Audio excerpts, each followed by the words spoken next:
यहाँ पे सन 84 का हादसा हुआ जब इंदिरा गांधी को मारा गया और सिखों के खिलाफ यहाँ पे इतनी हिंसा हुई। तो उस वक्त एक बड़ा सारा ग्रुप बना था which you aware of, called नागरिक एकता मंच, और उसमें लोगों को अलग अलग रिस्पॉन्सिबिलिटीज़ दी गई थी। तो मेरी जिम्मेवारी थी एक छोटे से ग्रुप के साथ कि एक जमुना पार एक जगह है शकरपुर, तो शकरपुर में एक कैंप लगा था जहाँ पे जो अफेक्टेड लोग थे उनको एक स्कूल किया गया था और वो स्कूल में ही कैंप लगा था। और मेरा काम ये था कि एक रजिस्टर लेके लोगों की टेस्टिमनीज लिखना, ताकि बाद में हम कॉम्पनसेशन क्लेम जो भी करना चाहें उसके लिए फाइल कर सकें।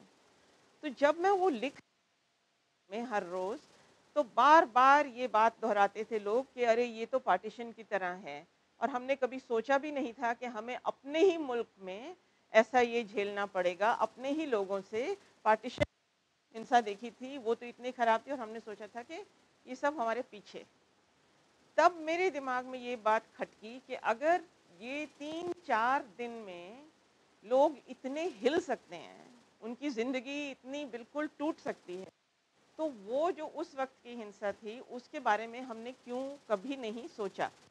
मेरे अपने परिवार में एक इतिहास था जहाँ की मेरे मामू जो हैं, मेरे माँ के भाई, वो लाहौर में रह गए थे पार्टीशन के टाइम पे अपने फादर के घर में, मेरे नाना जी के घर में, और उन्होंने मेरी नानी को भी साथ लिया। और फिर पार्टीशन के बाद वो मुसलमान हो गए थे। तो हमारा परिवार कोई ज़्यादा धार्मिक शार्मिक नहीं है, कभी कोई किसी धार्मिक जगह पे गए नहीं है। लेकिन ये जो मेरे मामू ने किया था, इससे मेरी माँ, उनकी बहनें सब उनके बहुत खिलाफ हो गई। साथ ही साथ में एक और चीज़ उसके साथ मिली हुई थी, वो ये कि क्योंकि वो वहाँ रुक गए तो बाकी परिवार जो इधर आ गया उनको कुछ कॉम्पेंसेशन नहीं मिली। तो इनको मेरी माँ और उनकी बहनें और उनके भाई को ये लगा कि मामू ने जो फैसला किया था वो इसलिए किया था कि वो ज़मीन पे कब्जा करना चाहते थे, लेकिन मामू का कुछ और इंटरप्रिटेशन थी। और उसके बाद मेरी माँ और उनकी बहनें वो अपनी माँ से कभी नहीं मिल पाईं। उनकी माँ भी वहाँ रह गई थी, माँ को भी मुसलमान बना दिया था। तो मेरी माँ का ये कहना था कि वो तो चाहे बन गए मेरे मामू, वो तो 20 साल के थे, तो हो सकता है कि उनके लिए इतना बुरा ना हो। और वो एक बिलीविंग हिंदू भी नहीं थे, लेकिन मेरी नानी जो थी वो एक कट्टर छुआछूत सब कुछ, वो उस तरह की हिंदू थी। हमने सारी उम्र परिवार में ये कहानियाँ सुनी थी ना, मामू की कहानी, लेकिन कभी उसको ध्यान नहीं दिया था, क्योंकि मैं तो सोचती थी बूढ़े बूढ़े लोग क्या कहानियाँ सुनाते हैं, क्या सुननी है। जब सन 84 में ये दो चीज़ों में मेरी इन्वॉल्वमेंट हुई, तो एकदम से ये इतिहास मेरे सामने आके खड़ा हुआ, और मुझे लगा कि क्यों हम जो अपने स्कूलों में पढ़ते हैं, तो पार्टीशन के बारे में हमने बहुत कुछ सुना, पढ़ा, लिखा है, लेकिन कहीं पर उसमें ये डायमेंशन नहीं है कि आम लोगों के ऊपर क्या बीती। तो क्या इस समय का इतिहास हम उनके आम लोगों के बिना देख सकते हैं? सबसे बड़ी तादाद में तो आम लोग ही उसमें थे। आज भी जब ये सारी जो झगड़े होते हैं टेलीविज़न पे, जब सारे पॉलिटिशियन आके बैठ जाते हैं, तो किसी न किसी को उनको याद कराना होता है कि ये आपके बारे में नहीं है। बिहार इलेक्शन आपके बारे में नहीं है।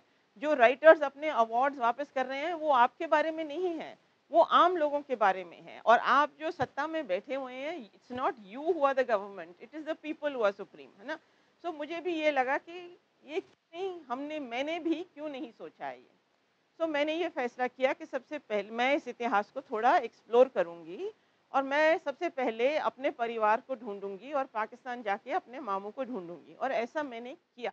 आपको तो सबको मालूम ही होगा कि परिवार के जो सदस्य होते हैं, चाहे उनके बीच में बहुत ही करीबी हो, लेकिन उनके बीच में कुछ ऐसी दीवारें होती हैं जिनको जंप करना काफ़ी मुश्किल होता है। तो इसी तरह से चाहे मेरी माँ ने सारी उम्र हमें अपने भाई की कहानियाँ सुनाई थी, फिर भी उनसे भाई के बारे में ठीक से, अच्छी तरह से, गहराई में पूछना वो नहीं हो सकता था। और जब मैंने उन्हें कहा कि मैं पाकिस्तान जाना चाहती हूँ और मैं अपने मामू से मिलना चाहती हूँ, तो उन्हें बहुत गुस्सा लगा कि तुम क्यों जा रही हो? वो आदमी ने जिसने घर पे कब्जा कर लिया, जिसने पूरे परिवार को बिट्रे कर दिया, जिसने माँ को रख दिया, तुम क्यों जा रही हो?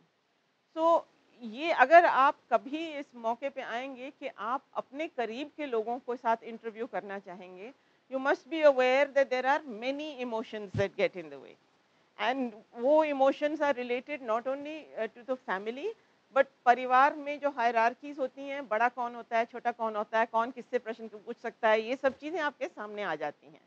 तो फिर भी मैंने वीज़ा लगवा लिया, उस वक्त पता नहीं कैसे हुआ, and I went to Pakistan, I went to Lahore. मुझे मालूम था मेरे मामू कहाँ रहते हैं, क्योंकि वो मेरे नाना के घर में रहते हैं, एड्रेस मेरे पास था। तो लेकिन वहाँ जाके जिगरा नहीं बना कि जाके मिलूँ। तो 1 दिन निकल गया, 2 दिन निकल गए, तीसरा दिन, जब तीसरे दिन के रात के 10 बजे मैं अपनी एक सहेली के घर में ठहरी हुई थी, तो उसकी बहन ने मुझे बोला कि चलो मैं आपको सैर करा के लाती हूँ, पान खाएँगे। लाहौर में कुछ ख़ास-ख़ास जगह होती हैं पान की। तो वो मुझे ले गई पान खिलाने, पूरा शहर पार करके, और हम लोगों ने पान खाया। फिर उसने बोला, देखो हम तुम्हारे नानू के घर के पास ही हैं, तो कम से कम घर को जाके देख तो लो, तुम आई किसके लिए हो? तो ले गई मुझे वहाँ पे, और हमने देखा बहुत वो पुरानी बड़ी सारी हवेली। तो गेट खुला हुआ था, और वो जैसे पुराने घर होते थे ना, अंदर एक रास्ता जाता, फिर ऐसे गोल घूम के बाहर आ जाता था। तो वो कहती चलो अंदर देखते हैं, सारा कुछ तो अंधेरे में है, देखते हैं। सिर्फ बाहर बरामदे में एक लाइट जली हुई थी। हम लोग अंदर गए, तो फिर उसने गाड़ी रोक के मुझे कहा, देखो आपा, आप ये काम करने आई हो, अब आप मेरी गाड़ी से उतरो, मैं जा रही हूँ, 1 घंटे के बाद आऊँगी, जो आपने करना है करो। मुझे वो छोड़ के वहाँ चली गई। तो अब रात के 10 बज रहे हैं, आप किसी गैर आदमी के घर पे पहुँच गए हो, और क्या करो? तो फिर मैंने सोचा अब क्या किया जा सकता है, तो मैंने फिर घंटी बजाई, और वहाँ से 3 औरतें आई दरवाज़े पे। उनमें से एक मेरी मामी थी, एक उनकी बेटी थी, और एक भाभी मेरी थी, मतलब उनके बेटे की वाइफ़। तो उनने मुझसे पूछा, तो मैंने उनसे कहा कि ये इनका घर है, उनका नाम था गुलाम मोहम्मद शेख। तो बोली हाँ, लेकिन वो है नहीं, वो बाहर गए हुए हैं। तो मैंने उनसे कहा, देखिए मैं दिल्ली से आई हूँ, और मैं उनकी बहन की बेटी हूँ। तो मेरी मामी ने एकदम से मेरी तरफ देख के कहा, किसकी बेटी हो? सुभद्रा की बेटी हो? तो मैंने कहा, हाँ सुभद्रा की बेटी हूँ, आपको कैसे मालूम? तो कहती है, तुम्हारी शक्ल उनसे मिलती जुलती है। मुझे तब पता चला कि वो मेरी माँ की दोस्त थी, पहले पार्टीशन से पहले। मुझे नहीं पता था पहले, क्योंकि मैं सोचा कैसे पहचान लिया। एनीवे, फिर उनके साथ बातचीत की, 1 घंटा मैं बैठी, और फिर मैं चली गई वहाँ से, क्योंकि 11 बज रहे थे। फरहाना मेरी दोस्त आई वापस, और वो मुझे ले गई, और हम उसके घर में बैठ के गप्पे लगा रहे थे। तो रात के 12 बजे वहाँ पे एक फ़ोन आया। तो उसकी बड़ी बहन असल में मेरी दोस्त है, उसका नाम है फ़रीदा। तो फ़रीदा ने फ़ोन उठाया कि रात के 12 बजे कौन फ़ोन कर रहा है? तो वो दूसरी तरफ से एक आवाज़ बोली, हमारी बेटी आपके यहाँ है, हमारी बेटी को बुलाइए। तो वो भागी-भागी मेरे पास आई कि ये तो तेरे मामू ही होंगे। तो फिर मैं गई, तो उन्होंने मुझे कहा कि बेटी तुम यहाँ क्या, वहाँ क्या कर रही हो? ये तुम्हारा घर है, तुम फ़ौरन यहाँ आ जाओ, अपना पता बताओ, मैं लेने आ रहा हूँ। तो मैंने बोला, नहीं, नहीं, मैं सुबह आऊँगी, मैं अभी नहीं आऊँगी, रात के 12 बज गए हैं, आप अभी लौटे हैं सब कुछ, मैं सुबह आ जाऊँगी। तो बोले कि सुबह सिर्फ़ आओगी नहीं, सामान-वामान लेके आओगी, यहाँ ठहरोगी, ये तुम्हारा परिवार है, ये तुम्हारा घर है। और मुझे बहुत अजीब लगा, एक तरह से अच्छा भी लगा, लेकिन बहुत अजीब भी लगा, क्योंकि मैं सोचने लगी कि ये इतना बड़ा हादसा हो गया हमारे 2 देशों के बीच में। इतनी हिंसा हुई है, इतनी डिवीज़न हुई है, इतनी देर से लोगों ने एक-दूसरे से बात नहीं की। 40 साल के बाद मैं यहाँ पहुँचती हूँ, और कोई गैर इंसान मुझे कहता है कि ये तुम्हारा परिवार है, ये तुम्हारा घर है, आप यहाँ पे आ जाओ। तो मैंने तो ये सोच लिया कि मैं वहाँ रहूँगी नहीं। मैंने कहा पता नहीं किस तरह का आदमी है, मैं वहाँ जाके ठहर जाऊँ। तो वो मैं सुबह गई मिलने के लिए, जैसे ही मैंने घर में कदम रखा, तो उन्होंने कहा, सामान कहाँ है? तो फिर मैंने कुछ ऐसे-वैसे मैं किया, तो उन्होंने कहा, नहीं तुम मेरे साथ वापस चलो, और सामान लेके आएँगे। फिर मैं सामान लेके आई, फिर मैं उनके साथ ठहरी पूरा टाइम, और उस दौरान हमने जिस गहराई में बातें की, उनकी ज़िंदगी के बारे में, जो उनकी बहनों के साथ हुआ उसके बारे में, जो मेरी नानी के साथ हुआ उसके बारे में, और एक तरह से उन्होंने कभी किसी से ये बातें कही नहीं थी, कभी उनको कोई मौका नहीं मिला था अपने दिल की बात कहने का। और जैसे उनका परिवार बना था, तो उनकी जो पत्नी, उनकी बीवी हैं, वो तो अभी तक ज़िंदा हैं, मामू की तो डेथ हो गई कुछ देर पहले। तो उन्होंने ये ठान लिया था कि उनके जो बच्चे हैं, वो पाकिस्तानी मुल्क के बच्चे होंगे, और उनके दिमाग में, जो मेरे मामू के दिमाग में हमेशा ये डिवीज़न थी कि मेरा घर तो उधर है।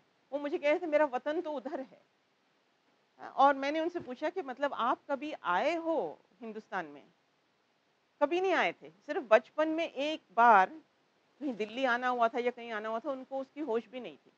लेकिन मन में एक एक तरह से वो कि वतन तो उधर है, जैसे वहाँ से लोग जो छोड़ के आए हैं, उनको ये लगता है कि उनका वतन वहाँ है। तो मेरी माँ के लिए उसका वतन हमेशा लाहौर में, लेकिन मेरे मामू के लिए क्योंकि क्या था, वो अकेले रह गए थे, उनका वतन इस तरह। तो ये भी फिर मैं सोचने लगी कि ये क्या चीज़ है, ये बिलोंगिंग, होम, ये सब चीज़ें क्या होती हैं। तो उस इतिहास से वो एक बहुत लंबी चौड़ी कहानी है, और उसमें सिर्फ एक छोटी सी बात मैं आपको और सुनाना चाहती हूँ कि एक बार जब फिर मैंने रेगुलरली जाना शुरू कर दिया, तो एक बार जब मैं जा रही थी, तो क्योंकि उनसे मुझे ये पता चला कि मेरी नानी जो थी, मेरी माँ और उनकी बहनों को हमेशा लगता था कि नानी बीमार थी पार्टीशन के टाइम पे, तो पार्टीशन के 3-4-5 महीने के बाद उनकी डेथ हो गई। पता तो था नहीं, क्यों कांटेक्ट नहीं था, लेकिन उन्होंने ये सोच लिया था। जब मैं गई हूँ तो मुझे पता चला कि वो 56 में डेथ हुई थी, 9 साल के बाद। तो वो 9 साल जब वो जी पार्टीशन के बाद, तो वो क्या सोचती होंगी कि मेरे बड़े-बड़े बच्चे कहाँ चले गए? एक दिन से अगले दिन गायब, और उसके बाद कभी कोई कांटेक्ट नहीं, कुछ भी नहीं। तो उन्होंने किससे बात की होगी? तो मैंने उनसे, मेरी माँ ने एक बार मुझे कहा कि तुम जा रही हो उससे मिलने, तो मुझसे पूछना कि उसने मेरी माँ को जलाया था कि दफनाया था। और मुझे बहुत एक धक्का लगा, क्योंकि मेरी माँ इतनी open, feminist, secular, when she said to me ask him, तो फिर मैंने उनसे कहा कि आपको क्या है? तो कहने लगी तुम बस उनसे पूछो। फिर मैंने मामू से पूछा, और उन्होंने कहा कि हाँ, मैंने उन्हें दफनाया था, उन्हें कन्वर्ट किया था। वो दमयंती, दयावंती से आयशा बीबी बन गई थी। तो मैंने उन्हें कहा कि मुझे उनकी कब्र पे लेके जाओ, तो वो कभी नहीं लेके गए, कभी नहीं लेके गए। उनकी डेथ के बाद जब मैं कब्रिस्तान में उनकी कब्र पे गई, तो मुझे अपनी नानी की कब्र उनके साथ मिली। तो ये इतनी गहराई, मुझे लगा कि जब एक परिवार जिसमें कोई हिंसा नहीं हुई, उसमें अगर इतनी गहराई से डिविजन हो गई है, तो फिर बाकी क्या होगा।